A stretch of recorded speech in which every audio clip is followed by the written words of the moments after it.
What's going on, everybody? This is Lauren with TMF Apparel USA, and tonight I'm going to do a quick video here about the Freejet 330TX DTG printer. Now, I have several on my channel about using the Freejet. I have several about fixing it, repairing it, and this is really going to be more of a video in general about owning a DTG printer, and we could say specifically the Freejet.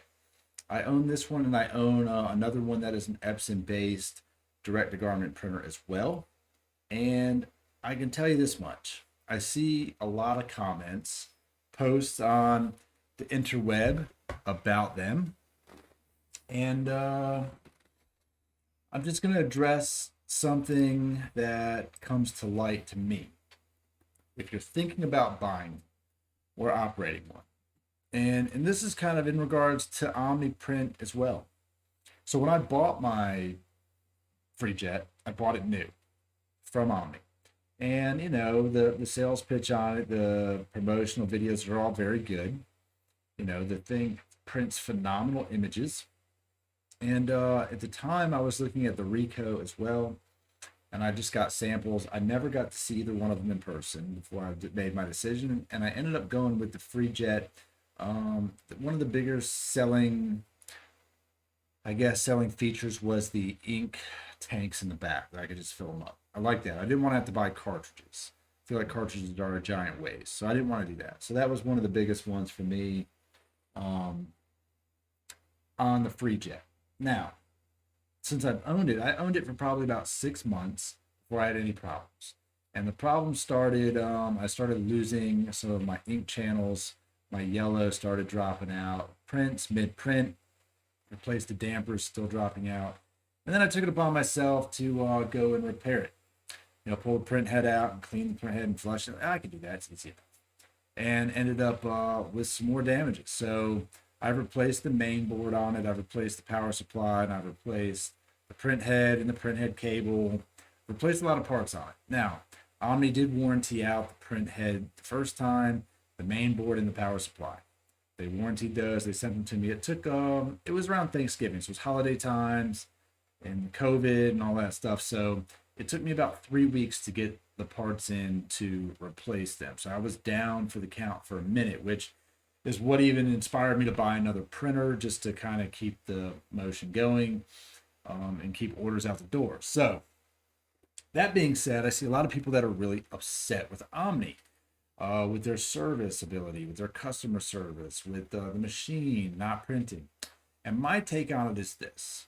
They do provide customer support. I've always gotten an answer fairly quickly from them. The only time it took a while to really get a response was on the warranty issue, just, I guess, dealing with departments that were working from home, and they only have so many people and so many requests. So that took a minute. I almost pulled the trigger and just bought the parts myself.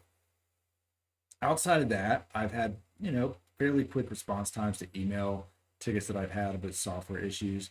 And I'm going to say that overall, I'm going to put it like this. The things that Omni makes that make the Freejet, I do not have any problems with. The gantry, the platform that the printer sits on, basically it's a CNC bed that's on there, the interface from the printer to that, it works flawlessly. I've never had an issue with that not working, the gantry not moving, the front control panel not working. I've never had any problems with that. Now, I have had some software related issues as far as DirectRip, which is just Cathari rebranded for them, so it's not even really an Omni issue either. And a lot of those issues were Windows Update related. And I was able to work around those. When it comes to the printer itself, that's where you're going to have your issues. And this isn't so much an Omni issue as it is an Epson issue. They're using an Epson R2400 wide format printer inside of the Freejet. And that printer, while it does print phenomenal photos, it's really not designed to handle the inks of DTG. You're almost never going to have problems with colors. Most of the time, it's going to be whites that start the problem. So the issue you have is with the Epson.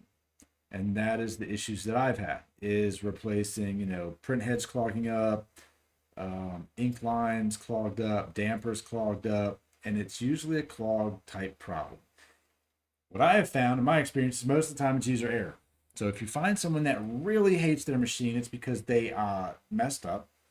They got a head strike. They weren't paying attention. I've had several head strikes, believe me, more than I would like to admit. They've done something that they shouldn't have done while trying to fix it or maintain it, and they've messed it up that way. Some of these parts in the machine, like the pump and capping station, that is a wearable item. It moves a lot of ink through it, and over time, it just starts to slowly degrade its suction, which in turn clogs your head, which in turn causes problems and makes you pull your hair out. I've replaced the capping station several times. So you've got those issues to contend. My experience, being my background and my aptitude for electronics, I had no problem taking the machine apart. I'll take it all apart. I don't care. And I ended up, going down the path of buying used R2400s, taking them apart, using those parts to fix my machine. I found it to be way more cost effective than going through Omni or any other online distributor. Being that the print heads alone are $1,200, $1,300, and I'm buying a used printer for $300 and pulling the print head out and cleaning it and salvaging the print heads and the capping stations and the main board. If they're so fragile. If you have a cable problem, if you have a print head problem, that problem can rapidly make its way to that main board. When you turn that machine back on, it's toast. You're replacing it. There's no way to diagnose it. And that can be frustrating. Some of the error lights you get randomly are frustrating. I have, over the course of the last 10 months of owning it, have come to the conclusion of what most of these errors mean for me and how to get around them.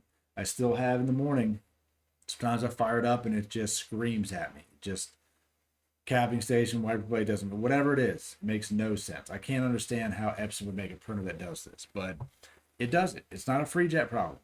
It's an Epson problem.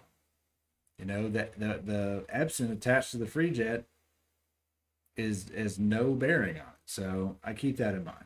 So if you're out there and you're looking at buying one of these printers, keep in mind they do work great. There's people that run them constantly and they don't have the problems that the people who run them occasionally have. And if you are afraid to open it up and work on it, it's not for you. There's not a technician near you that can come over and swap it out when you've got 30 shirts to print or 50 shirts to print or 100 shirts to print. And you can't print them because you don't know how to fix your machine. You're waiting on a company California to call you back and hopefully walk you through it or send you parts that you need and you're trying to overnight them, puts you in a real bind. Now, fortunately for me, like I said, I took the time, I learned it, I read the manual, I found the Epson manual, I went through the error codes, I found out what they mean, I looked at the part, found out what the part does, how do I get my hands on the part, what caused it to fail, etc. And I made my way down the checklist. And in doing so, I feel very comfortable in completely gutting that machine. Whatever the problem is, I'll figure it out for sure. And I've mitigated a lot of my problems because of this. And I'll say the printer ran great for months. For months it ran great. And the downfall for me was the capping station. The capping station slowly started to fail. I didn't realize that it was failing because you're just running head cleans and primes through it. And you think it's doing what it's supposed to do, but it's not. Sounds like it's doing something, but it's not. And then your head's clogged up, and then you're at a whole different one. So, if you're out there and you own a Freejet, and you have a bunch of problems, feel free to leave me a comment, send me a message, and maybe I can help you with those and making content that can help you out there. If you're thinking about buying one, don't let the video completely terrify you. But let it be known that these types of printers do have industry-wide problems. My AirRen Chinese model printer has been pretty flawless. The only problems I had were of user-created problems, things that I did thinking I could do something that I couldn't do, and ended up causing damage to it. But it does run every day now. I'm pretty conservative with the use of it, and I don't have any problems. I know I can go in there tomorrow, run a head clean, load up a shirt, and run it. No problem. So keep that in mind. If you're looking to get into DTG, it is an expensive buy-in. You're going to spend probably at least $10,000 to get started. And then you're going to have a learning curve, a pretty steep learning curve. So check out content on the internet, do your research, and decide whether or not this is something you want to get into. And know that when you do have a DTG printer and it is up and running, all it does is print money. You can print shirts like this. You can print shirts that have full color images. I mean, all it does is print money. So keep that in mind. With the added use of DTF, it's more versatile than you would think. You can print a lot of stuff on it. You can print on wood, you can print on metal, you can print on all kinds of stuff. It doesn't have to be just shirts. But I want to make this video and I'm going to share it out there with the world because I think that in some terms, Omni gets a bad reputation when a lot of the things that I feel they actually designed and made for this printer work the way they're supposed to. And that the actual problem is the printer they attached it with. We're in 2021 and you need to use some newer technology, whether it's available or not, that's another story. So if you like the video, hit the like button, hit the subscribe button, hit the bell, hit whatever you want. Leave me a comment and I'd love to get back to you and hear your opinion on it. Till next time.